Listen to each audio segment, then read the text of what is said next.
อ่ะโดยสบายดี โดยสบาย เป็นยังไงใครแน่ขึ้นกว่าเก่าบ่สภาพจิตใจ โดยให้แม่ขึ้นแล้ว นอนหลับกว่าเก่าบ่ แม่น ใครแน่บ่อันว่าเป็นหวัด แม่นเศร้าแล้วแบบ เท่าไหร่ มันยาหาแห้งได้สิเว้าแล้วก็ยามันมีรุ่น6เม็ดรุ่น4เม็ดเนี่ยแต่เฮาบ่กินรุ่น4เม็ดกินเทื่อละ2เทื่อละ2แล้วเฮ็ด อืม มันก็เลยเศร้าก็บ่ได้ถึงขั้นว่าเศร้าเลยดอกขันยามแรงมันก็ต้องกินน้ำเย็นอีกน่ะเป็นอีกได้ อื แต่ ม เฮาบ่กินก็ธรรมดามีแต่ตันดังธรรมดาดมยาดมเอาก็ใช่ ย่านติดลูกก็เลยนำใส่ แม่นแต่ตัวเองที่อยากนอน มันกลุ่มเนาะ แม่น ยากลุ่มกินลาย โดย เป็นยังไงคนเช็ดมาหลายอยู่บ่ โดย ฮะ คนสักมาหลายอยู่ หลายอยู่เนาะ โดย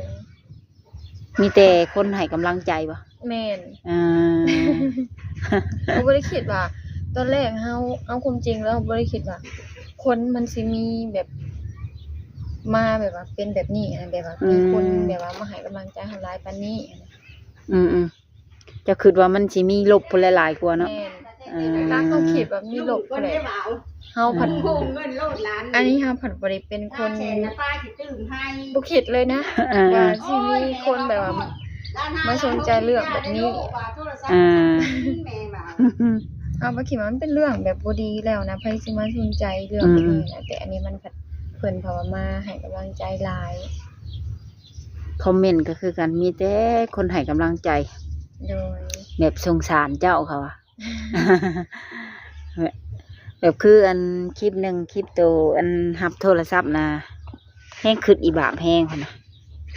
คือเจ้านะแบบมัน ย่านเลย ย่าน เป็นแบบสั่นบืนๆบิน เราก็บ่ได้คิดเลยว่ามีคนคิดนั่นจนทำไปเบิ่งคลิปตัวเอง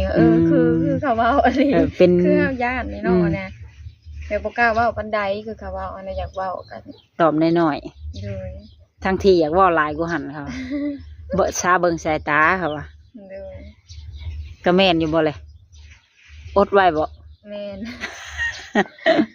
คัน ถ้าเฮาสิเว้าไปอีกมันเฮาเสือมันต้องยาว อืม มันต้องยาวหลายหั้นนะมันคนได้ลมโทรศัพท์นำกันแล้วนะ อืม มันต้องมีเรื่องยาวอีกแล้วกันเฮาเว้าเยอะก็ยาวไป อืม เลือกไปว่าแล้วเนาะไป อืมเพิ่นก็ได้โทรมาหาเจ้าอีกอยู่บ่ บอก บ่ได้โทรมา โดย แล้วก็บ่ได้บอกอีกเจ้าก็ แม่น อ่า ก็บ่แม่นว่าบ่เอาไว้บ่บอกหันบ่แม่นว่าเอาไว้แบบยังสิล่มอีกอยู่บ่แต่ก็โดนๆไปก็คือสิบ่ไว้ดอกก็คือสิบอก อืม เอาไว้บัดบางคนว่าโอ้ยว่าเรายังบ่บอกบ่เชื่อดอกสิบ่ล่มกันจะว่าเขาล่มกันอีกก็บ่จักยันมีคนเว้าในนี้ บ่ได้เอาไว้ว่าอยากล้มโต อืม นั่นน่ะมันก็เป็นไปบ่ได้อยู่แล้วนะมันล้มโตบ่ได้ดอก ไปต่อบ่ได้เนาะ โดย เปรียบเสมือนแก้วแตกนี่แหละเด้ โดย การแก้วแตกก็คล้ายๆคือกับว่าผิดและขอโทษกันได้อยู่แต่ว่าความรู้สึกมันก็บ่คือเก่าคือกับแก้วอะไรเนาะมันต่อมันก็บ่คือเก่านะ สาวความคิดข่อยนี่ว่าเรามักเจ้าแห้งข่อยว่าเนาะมักแห้งแบบหึงหวงหลายหั้นนะ โดย สาวข่อยคิดว่าเด้คือสิเบิดหัวใจคักเลยเรามักเจ้า ก็คือแบบนี้นะเฮาก็ยอมเฮาญาติเลยค่ะ หึงจนสติแตกนะบาง ว่า ว่า แม่นควบคุมอารมณ์บ่อยู่นั่นนี่ค่ะ อืม ถ้าว่าสมมุติเนาะเฮาอยู่กันไปทั้งเฮาทั้งลูก อืม ถ้าว่าอารมณ์ขึ้นแนวนี้สิเป็นอะไรก็เป็นเหตุผลที่ถูกต้อง อันตรายเลยเนาะ แม่น สมมุติว่าไปอยู่น้ำเพิ่นนั้นมันไกลบ้านไกลเมืองบาดนี้เนาะ โดยไกลพ่อไกลแม่ไปหั่นนะ ถ้าว่าสิเป็นคนกลับขึ้นมาให้แม่เห็นอยู่บ่ สิกลับมามีลมหายใจบ่หรือกลับมาแบบใดมาแล้วเนาะ โอ้ยอืมตั้งลายใหม่แหละบ่เดียน แม่น อืมลายตัวเก่าถือว่าใช้บ่ได้เลย โดย อืม FC เพิ่นก็ว่าถอยเนาะส่วนลาย แม่น เป็นอันนี้แล้วบ่ต้องให้ไปต่อหยังบางคนก็ว่าสินะบ่ต้องไปต่อเด้อว่ะ บางคนก็ว่าเป็นหยังคืออดแหงแท้วะเจ้านะแบบคือบ่โต้บ่เถียงเพิ่นน่ะเขาให้เขายังหลายๆประมาณนี้เป็นหยังคือบ่โต้ ก็บ่ฮู้ว่าสิเว้าอีหยังแบบเว้าไปมันก็คือเก่าอะนะแบบคนชื่ออะไรก็คนผู้เก่าเนาะ มันเว้าไปก็คือเก่าแต่ถามว่าคนมันแบบปรับกันไปมันคือสิปรับโดนแล้วเป็นขันต้องเป็นอันนี้จังต้องมาปรับกันดอก หรือว่าอันตอนนี้นี่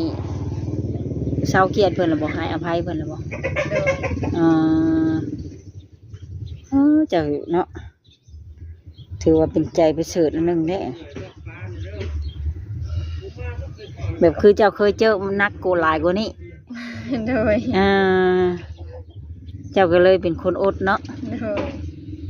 อันนี้มันคำเว้านะคะว่าแต่ทานนี่ได้ให้เหตุผลที่ว่าเป็นยังมันจึงไปต่อบ่ได้แค่คำเว้าโคตรตั้งแต่ไกลกันยังเป็นอย่างนี้ถ้ามาอยู่นํกันเพราะว่ามันต้องบ่มีแค่คำเว้าแน่นอนคำเว้ายังแฮงกว่าอันนี้นะแค่คำเว้าซื่อเจ้าก็เลยอดได้เนาะ โดยแบบตบตีนี่จะเคยเจอมาแล้วแม่นบ่ โดยตีแห้งบ่ซ้ำเน่าบ่รุ่นนั้นเพิ่นบ่บ่มีหอย บ่มีหอย แม่นแบบบิดเอาแบบตายเลยนะต้องแบบว่าให้ถึงตายแถวคอบีบคอแบบนี้หั่นพอออกมาแล้วนะแต่ว่าบ่เคยแบบว่าให้ต้องมีหอยซ้ำให้คนอื่นเห็นนะบ่มีแบบนี้เพราะว่าเขาบ่มีหลักฐานแม่นเขาคือสิฮู้แหละนะว่าถ้าว่าเป็นแบบนั้นนะเขาก็ต้องมีความผิดถ้าว่าคนอื่นเห็นหรือว่าครอบครัวเห็นบ่เคยจะตกยังออกแต่ว่าเกือบตายย้อนแบบนี้นะเกือบตายพุ่นนะมันเป็นแผลมันบรนเฮาก็รักษาได้แต่ว่าเป็นนี่นะคะติดทอนมือตายนะคิดมายามใดก็ยังย่านยามนั้นแบบเอาถึงขันตายแบบเกิดขึ้นกับเจ้าเองเนี่ยแม่ผัวคนเก่าแม่มาเด้อเลื่อยบ่พิษกันแฮงตั้งแต่อยู่นำกันนี่แต่2เทื่อที่2กับแม่นกับเหตุแฮงสุดนั่นแหละเฮาจึงได้หย่าเลยเพราะว่าพิษกันที่ผ่านมาลงไม้ลงมือก็บ่ได้เคยบอกครอบครัวบ่เคยบอกทางเขาบ่เคยบอกทางเฮาก็สิว่าก็บ่เคยบอกทางเขาอะเคยเพราะว่าเขาบ่ได้เป็นคนบอกได้เขาบอกเองแบบพ่อแม่เขาได้ยินนะแล้วเขาเลยบอกเลยพ่อแม่เขาก็บ่ได้ว่าเขาทางเฮาได้พร้อมลูกบ่แม่นแล้วว่าเขาเฮ็ดก่อนแล้วอะเขาเฮ็ดให้ลูกเขาก่อนแล้วลูกเขาก็เลยเฮ็ดแบบนี้อารมณ์เขาควบคุมบ่อยู่แล้วก็เลยมาเว้าใส่เฮาอีกว่าถ้าหัวตัวเองเป็นแบบนี้คือเห็นให้อารมณ์มันขึ้นเขาก็สิเว้าแบบนี้เขาก็บ่บอกลูกเขาเอากันนี่ใช้ชีวิตอยู่เฮือนไผเฮือนอยู่เฮือนเฮาแต่แบบเมื่อบ้านเมื่อเยี่ยมพ่อแม่เขาแล้วก็พิษกันอีกจังอยู่เฮือนย่าพุ่นแม่นแต่ก็เทื่อเดียวแหละพ่อแม่เขาฮู้ก็หาก็แม่นมาอยู่เฮือนเฮาแล้วก็มาพิษกันเฮือนเฮาก็บ่มีบ่แบบเว้ากันแบบใส่ปากเสียงเขาควรเฮาสิเว้าตรงๆเลยเขาเป็นคนเสียงเบาเป็นผู้ชายที่แบบว่าเสียงค่อยๆสั่นแบบอยากหายแฮงจังได๋ก็ยังเว้าค่อยนะแต่ว่าเขาเป็นคนแบบว่าสิบ่ค่อยมักเว้าแต่เฮ็ดบัดเดียวเฮ็ดหยังเลยเฮ็ดบัดเดียวแบบใส่คงแฮงเลยนะบ่เว้า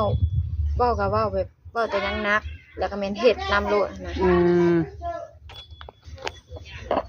ก็เลยเป็นคนอดมาเลยติโดยอันใส่รุ่นเว้าบ่สุภาพเนาะใส่ตีนนี่ก็มีบ่ใส่ตีนเตะตีนเนี่ยยังบ่มีแบบนี้แต่ว่ากับมือนี่แหละแต่ว่ามือผู้ชายกำปั้นแบบนี้ถูกแบบนี้เคยแต่ถูกกับบ่แม่นมุงได้บ่มาสิซ้ำนี่บนหัวเลย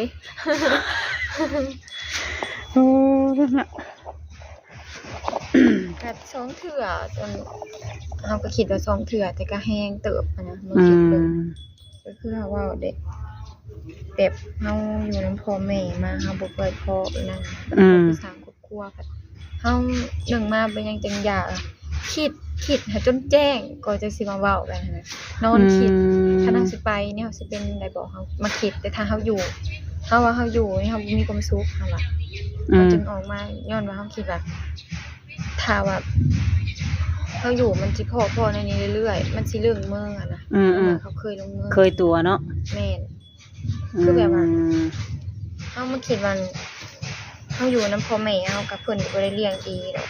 แต่บ่ได้เคยแบบว่าลงมือเฮาขนาดนี้เฮาว่า บ่ได้เคย บ่ได้ ปานนี้ เลี้ยงเฮาเฮาว่าเนี่ยแบบใหญ่มาจะมาพ้อกัน อืม มาลงมือใส่เฮา ให้บ่เจ้าก็ มือเฮายานแม่นเฮามันจุกเบิดเลยหั่นน่ะมันหายจนบ่ออก อิ่ม แม่น อืมเคยมีน้ำตาออกแล้วเนาะบ่ให้หักน้ำตาออกประมาณนี้บ่ โดย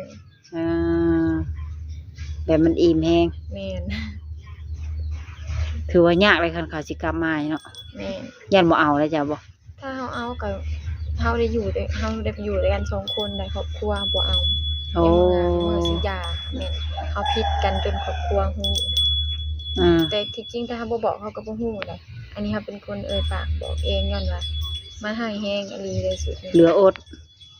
ก็บ่แม่นว่าเลืออดแต่เฮาบ่บอกหั้นนะก็ถ้าเฮาเป็นหยังมาพ่อแม่เฮาก็ต้องติว่าเป็นหยังผิดกันปานนี้จนถึงขั้นนี้คือบ่บอกเขาเนี่ยจนแบบถึงขั้นเขาบีบคอจน อืม จนสิตายเลยนะสิว่าแล้วก็แบบบีบเขาบีบบ่ได้ว่าแม่นว่าบีบคือแบบว่า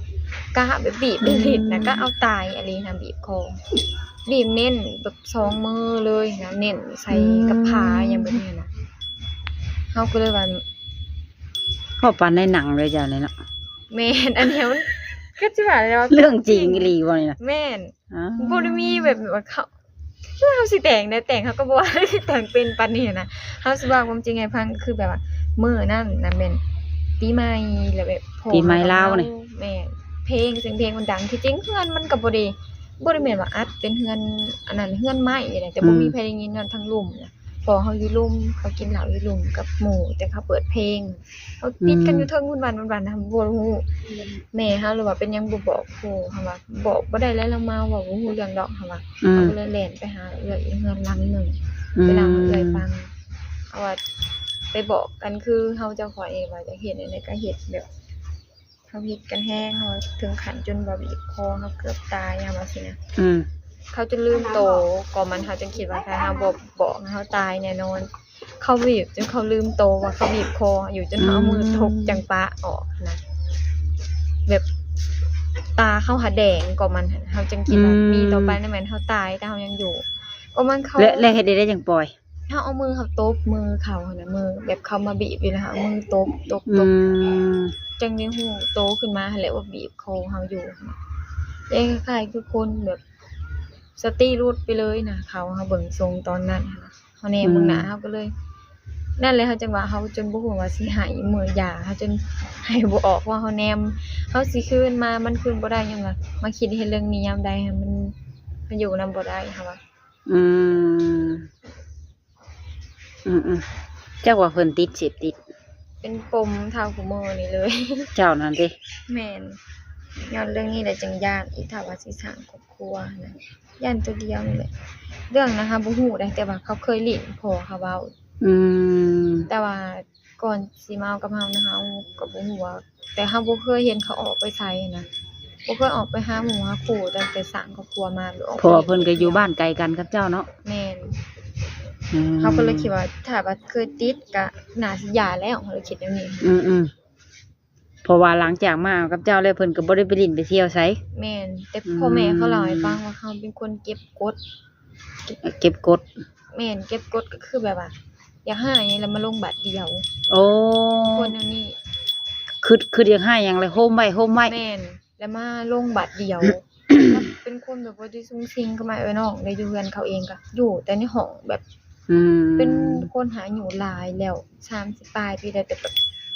ติดเกมคือเด็กน้อยนี่สิว่าแล้วก็ อยู่ในห้องเล่นแต่เกมเฮาไปเฮ็ดเวียกเฮ็ดหยังค่ะเขาบ่ได้สอนเลยคือเฮาไป ย่าเฮาแบบเป็นพ่อแม่ของเขาได้แม่เขานี่อยากเปิดร้านขายเสื้อผ้าให้ อืม ก็เฮาขายแต่เฮาต้องไปเองหั้นนะยามเขาพักเวียกแล้วเขาก็บ่ได้ไปซอยบ่ได้ไปขายซอยบ่ได้ไปหยังเขาสิอยู่เล่นเกมอยู่เฮือนแม่นเฮาหาเงินงกๆผู้เดียว อืมบ่ช่วยตีนช่วยมือนะเนาะ แม่น แล้วเพิ่นยังให้แฮงผิดกันเรื่องหยังมื้อนั้น เรื่องธรรมดานี่ มันบ่ตาสิตีกันซับนะ หรือว่าจะมีชู้แบบนี้บ่อยากให้แฮง บ่เคยมีกันเนาะสั่งครอบครัวไปแล้วเหมือนเฮาบ่เฮ็ดแบบนี้ค่ะบ่คิดเลยนะ แล้วผิดกันเรื่องหยังค่ะ มันเป็นเรื่องกันสิว่าก็ตลกคือตลกนี่ อืม ผิดกันแค่เรื่องกินข้าวเท่านี้เรื่อง เกี่ยวกินข้าว เท่านี้เรื่องแต่อยู่แต่กินเท่านี้ อืม แบบเขาไปการมาเขาเฮ็ดเวียกอยู่โรงงานเนาะ อืม เฮ็ดโรงงานเลยเลิกโอมาหั่นน่ะเลิกโอมาแหละมาแล้วเฮาเฮ็ดกินแล้วลืมตำแจ่ว อืม เฮาปิ้งชิ้นแห้งแล้วก็ลวกผัก อืม แต่ว่าชิ้นแห้งกับลวกผักมันต้องมีแจ่วแล้วว่าสินะ อืม เฮาผันลืมเฮาเมื่อยแบบควันมันตีสนาเฮาอะนะมันยามร้อนนี่แหละเฮาเลยออกมานั่งพันแล้วเฮาจี้หมักพริกไว้แล้ว แต่เฮาลืมตำ หมกเพชรกะจีเรียบร้อย แม่นแล้วเฮาปะไว้เฮาวางไว้แล้วเฮามาแล้วเฮาก็มานั่งเขี่ยโทรศัพท์ปัดลืมเลยบัดนี้ลืมก็เลยต้องไปทำแจ่วพอเรามาแล้วโยพาโตะมาเห็นแต่ของกินเท่านั้นเท่านี้แล้วเราอะถามหาแจ่วแล้วบ่มีแจ่ว อืม แล้วเฮาบอกเฮาลืมหั่นน่ะเฮาลืมตำเฮาว่า อืม แล้วเฮาก็เลยสิย่างไปตำแล้วเราก็ดึงมาแล้วว่าเฮาตั้งใจอยากเฮ็ดใส่ลาวแล้วว่าอันเนี้ย อืม ฮู้ว่าอยากกินข้าวฮู้ว่าเมื่อยมากเรื่องอันนี้เฮาตกบกพร่องเซยเนาะอย่างเราอะเป็นเรื่องเฮ็ดอยู่เฮ็ดกินเท่านี้ซื่อๆแล้ว หักแต่บ่ได้เว้านิ่มแบบนี้นะเนาะเว้าแบบอยากให้นะเนาะ แม่แต่อันนี้เฮาเว้าอันนี้เฮาก็เว้าแบบเฮาบ่เป็นก็เว้า อืม เว้าง่ายคือตอนผิดกันน่ะเป็นหยังแบบเรื่องเท่านี้ก็ต้องลืมมันเรื่องเฮ็ดอยู่เฮ็ดกินมันเป็นเรื่องของเมียอยู่แล้วอย่างเงี้ยว่าสินะ อืม เป็นหยังคือลืมเรื่องเท่านี้หนึงแบบเฮาก็เลยถามว่ามันหยังมันต้องถึงขั้นอันโฮ้งกระซากปานนี้บ่บ่เอาว่าแบบเรื่องเท่านี้ล่ะมาตำอีกก็ได้เฮาว่าสินะอยากแฮงปานนั้นบ่ก็สิไปตำแล้วก็บ่ให้ตำ อืม สิตำเผ็ดประสดบ่ตำก็อย่าแล้วก็ว่าสินะ เถียงกันว่านี่ แม่นก็ผิดกันเลย เรากินบ่เข้าบ่เลย อืม บ่ได้กิน แม่น เร็วกันเลย ลากเข้ามาห้องแล้วก็มาผิดกันอยู่ห้องมื้อนั้นนะ อื แล้วก็แม่นมัน ม ลงมาลงมือกับเฮาอยู่ห้องที่พ่อแม่เลยบ่เห็นแม่เฮาก็บ่อยู่มื้อผิดกันมันมีแต่พ่อเฮาอยู่พ่อเราจะล้างเฮือนบ่ได้ อื ยิน มเปิดตู้แน่ แม่ถือประสบปีใหม่แน่อะไรแบบนั้น อื ปี ม ใหม่แบบก็เปิดเพลงกับถ้าปีใหม่ลาวเขาก็คือสิหยุดนะอันนี้มันเป็นปีใหม่สกลหยังนะปีใหม่ เป็นครั้งสุดท้ายว่าตอนนั้น แม่นแล้วก็ครั้งแรกที่บอกพ่อแม่เลยว่าลงมือใส่ ที่ผ่านมาก็คือแต่ก็บ่ได้เคยบอกบ่เคยเล่าย้อนว่าเฮายังคิดว่าเฮาอยากอยู่นำกันนั่นนะเฮาเลยบ่บอก ที่ แต่เฮาบอกเฮาก็ย่านเพิ่นได้บังคับให้หย่านะตอน โอ้ นั้นตอนที่ คือเจ้านี่อยากเป็นครอบเป็นครัวนะเนาะ แม่ เออ เขาก็เลยบ่บอกเพิ่นจนหอบนะมาเฮาคิดว่าแต่เฮาอยู่นำเฮาตายค่ะว่าเขาก็เลยบอกเพราะเฮากะว่าสิหย่าอยู่แล้วนะ อืม แต่เฮาสิไปหย่าแต่แล้วก็ต้องหย่า ท้องแล้วบ่ตอนน่ะ แม่น ตอนบีบหั่นแหละ แม่น โอ้ กำลังฮู้หั่นแหละแล้วก็ฮู้แล้วคือเฮาเว้าหั่นแหละว่าเฮา อืม แบบคือว่าได้แล้วเราก็บ่อยากเอาหั่นนะเฮาว่าแล้วก็บ่อยากได้อีกแล้วแต่เราแฮงบ่ถืออีกซ้ำว่าเฮาแฮงท้องอยู่แล้วก็ แล้วแห้งอยากให้ลูกออกมาเนาะ แม่นเพราะเราก็อยากให้เอาออกอยู่แล้วคือเฮาเว้าหั่นแหละก่อนๆนั้นนี่ก็เคยเว้าเรื่องเอาออกหั้นนะ อืม แต่แฮงมาพิดกันตอนนั้นก็แฮงตื่นไปเลย ใช้ชีวิตคู่อยู่ด้วยกันนี่ฮอดบ่2 ปี แม่นมันประมาณปี ปีปลาย สามนี่แหละที่ โอ้ เริ่มแบบละหองละแหงกันแล้วก็เริ่มมีสิหย่ากัน อืม อยู่นำ ตอนที่แรกนี่พ่อแม่เว้าให้บ่อันจังเอากันเป็นผัวเป็นเมียหรือว่ามักกันเอง พ่อแม่ พ่อแม่เว้าให้ ตอนแรกมันทันอยากเอาซับ โอ้ แบบ เพิ่นเห็นมันไปแบบว่าแบบก็บ่ได้ค่อยไปมาหาสู่กันได้เฮาก็เฮ็ดเวียกอยู่โรงงานแต่ว่าเพิ่นมาหลินน้ำเทื่อเดียวมาหลินอยู่บ้านค่ะ มาลินน้ำเจ้านี่ มาหลินปีใหม่อหย่างนี้แหละมาหลินเดย์แบบไปหลินนํกันหั้นนะไปหลินไปเที่ยวอย่างนี้นํกันแล้วก็ อืม เพิ่นแบบบ่อยากให้ไปหลายไปมาหลายเทื่อบ่ย่านไทบ้านแนมบ่งามอย่างเพิ่นก็เลยลมยังให้เอาก็สิซ้ำว่าเพิ่นให้เอาหั่นแหละแนวยังบ่ทันพร้อม อืม บ่ทันมีหยังซ้ำแต่ว่าเพิ่นให้เอาแล้วก็ได้เอา แบบเพิ่นสิคิดว่าเฮามักกันแฮงนะเนาะเห็นไปนํกัน แม่น อืม แต่กับบริแมนถึงขันถ้าว่าเขาไปหลินไปเที่ยวนํกันดุเข้ามาดุกับยังบ่ใครนี่ก็บ่ได้ขอยมาเด้ อืม เพราะว่าเขาก็ไปนอนหอเขาไปเฮ็ดงานน่ะนะเขาบ่ได้ขอยมาเฮือน อืมอืม แล้วก็บ่ขอยมาบ้านเทื่อเดียวหนึงมาหลินเฮือนเอาเทื่อเดียวหนึงเพิ่นเห็นก็เพิ่นย้านไปหลินไปเที่ยวนํกันหั่นน่ะไปหลินไปเที่ยวนํกันหลายเลยก็เลยเอาให้เอาว่ะ จะว่าคนแบบสูงใหญ่หล่ออีหลีบ่ คนน่ะบ่บ่อัน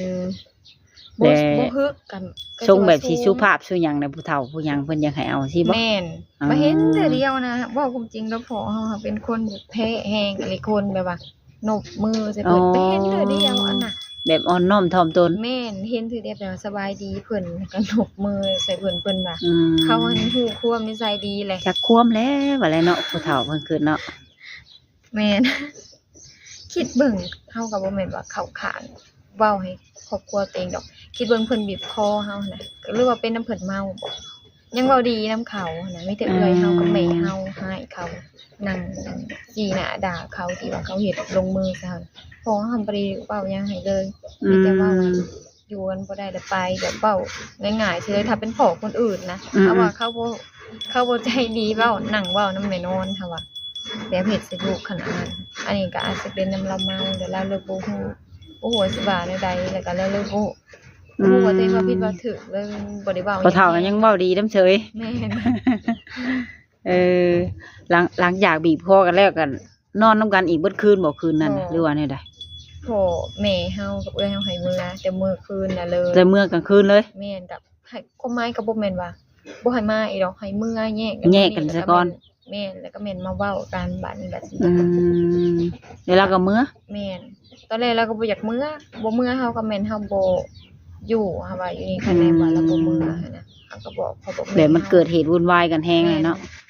ให้เราบังคับเพิ่นมื้อให้ได้นะคันบ่มื้อเฮาก็สิไปนอนเฮือนเอื้อยเฮาจังซี่นะ อืม แล้วเพิ่นก็ได้มื้อบ่อยากมื้อก็ได้มื้อหลายๆคนบังคับให้มื้ หลังจากนั้นก็มาเว้าร่วมกันบ่บัดนี้ เพิ่นไปน่ะก็บ่แม่นว่าสิมาปุบปับเลยได้บ่อยากมาย่านพ่อแม่ทั้งเพิ่นก็ย่านเฮาปรับใหม่หั้นแหละ อืม ว่าย่านว่าลูกเพิ่นเป็นคนผิด อื แล้ว ม ก็เพิ่นก็บ่ได้มาเป็นปี เป็นปีพุ แม่นจน โอ้ จุมเฮาก็เขียวตลอดย้อนว่าเขาคิดว่าลูกเขาผิดนะจุมเฮาจังกล้าเขียวปานนี้นะ อืม แล้วก็เลย ได้เพิ่นมาเสียให้บ่ บ่ได้เสียอีหยัง บ่เสีย แม่น ปู่ย่าก็แบบอยากยากแนวจัง แม่น เนาะแบบบ่อยากแต่งบ่อยากหยังนะ เฮาก็ย่านมันยากหั้นแหละย่านมันเขาบ่อยากหย่าย่านมันวิทย์กันยากเฮาจึงบ่เอาหยังบ่ร่วมกับพ่อแม่บ่ให้เอา อื หยัง ม ให้ต่างคนต่างไป มาส่งลูกน้อยแล้ว เอ้ยเพิ่นมาส่งลูกแล้ว เอ้ยเพิ่นก็ยังนมเนาะแล้วมีลูกจักคนเรายังงามอยู่ หาคน 5คนพู้ แม่ ป้าเราหาฉาหุ่นได้เนาะ คนดีก็เฮาอีกก็บ่จัก บ่อยากสิเชื่อเลยเดี๋ยวนี้ว่าหาคนป้าเห็น หาคนกันเสียแล้ว แถมยังหนุ่ม สอ อีก คนยังอยู่3คน อืม ก็เกิดแล้วได้บ่แม่นว่าตายอยู่ท้องได้ เกิดมาจังตาย เกิดมาตายค่ะตะลึงกายตายค่ะไผได้ อืม 2คนแล้วจะมาเราสิบ่เอาอีกแล้ว ไปเข้าลูกเลี้ยงไปจังยังลูก อืมแต่เหตุผลที่เจ้าอดนี่ย้อนว่า เจ้าเคยเจอเหตุการณ์แบบนี้แล้วเนาะ เลย อันกับอ้ายเพิ่นผู้เว้าใส่เจ้านี่นะ แม่น อืม แล้วก็เลยว่านี่แหละที่ว่าเฮาบ่อยากยืดอยากยาวนั้นกับอีกอย่างเพิ่นเว้าแฮงเพิ่นถามว่าแฮงบ่สำหรับเฮาแฮง อืม ก็บ่เคยพ้อคนเดียวด่าทางหน้าทางตาปานนี้แต่ว่า บ่ให้เกียรติเนาะ รก็บ่ได้ถึงขั้นว่าเจ็บคือแบบว่าผ่านมาเจ็บตรงกว่านี้ยังเคยมาแล้วนะว่าครับก็เลยว่าเพิ่นบ่ได้มาเฮ็ดใส่เฮาอันนี้เป็นแค่คำเว้าก็เลยแบบ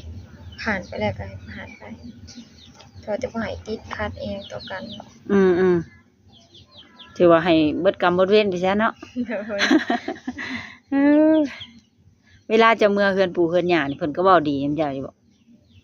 จักสิว่าใดๆครอบครัวเพิ่นน่ะบ่ได้คือครอบครัวเฮาใด กินข้าวยังเฮ็ดของกินปะไว้บ่ได้กินพร้อมบ่เคยกินข้าวพร้อมหน้าพร้อมตากัน โอ้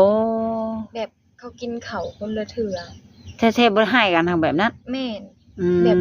ปู่ย่าเฮานี่ก็กินแต่ข้าวสองคนแล้วแม่นป้าคงกินไว้แล้วแม่นมากินไผกินมันแบบนี้นะ อืมบ่แม่นว่านั่งกินน้ำกันแล้วก็ล้มกันน่ะเนาะ อืมแต่ไปค่ะเคยไปนั่งกินเทื่อเดียวอะนะที่ว่ากินซุ่มกินแซวกันเทื่อเดียวก็หันก็แม่นบ่เคยกินข้าวหอมพากัน อืม ส่วนน้องเขาแฮงกระเตกแฮงน้องของเรานะผู้หญิงผู้ชาย เอาคงกินก็ไปกินอยู่ห้องมีแต่แบบนั้นไปกินอยู่ห้องนอนบ่ได้กินข้าวหอมพากับอ้ายไอ้น้องเขาบ่ได้มีความผูกพันกันคืออ้ายไอ้น้องเฮา นำจากเราจังเป็นคนแบบเก็บกดเนาะผัวจ้ะเนาะ แม่น เราแบบเกิดมาในครอบครัวแบบนั้นน่ะนะ โดย มันก็เลยแบบ มันจักสิว่าได้ใด ปมด้อยนะ แม่นอ้ายไอ้น้องก็ยังบ่มีความผูกพันค่ะเบิ่งทรง แบบบ่ได้สนิทสนมกันนะเนาะ แม่นคันแบบว่าถามกันก็มีแต่ถามหากระแจโหลดซื้อหันไปนี่ โอ้ อ้ายไอ้น้องเขานะ แบบบ่ได้ถามหยังอันสารทุกข์สุขดิบเนี่ยเนาะ แม่น อ๋อโอ้ยเนาะขอบอกคืนว่าเจ้าสิเจอปานนี้แหละ คือว่ารุ่นM150เลยแหละเนาะ โดย คันอดประมาณ100นี่ เจ้านี่150เลยความอดของเจ้าเนี่ย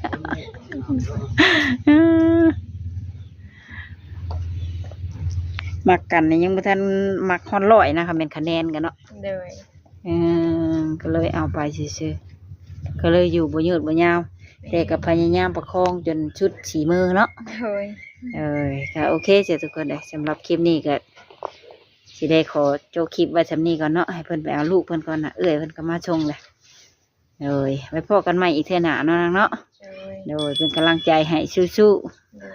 ๆ สบายดี โดย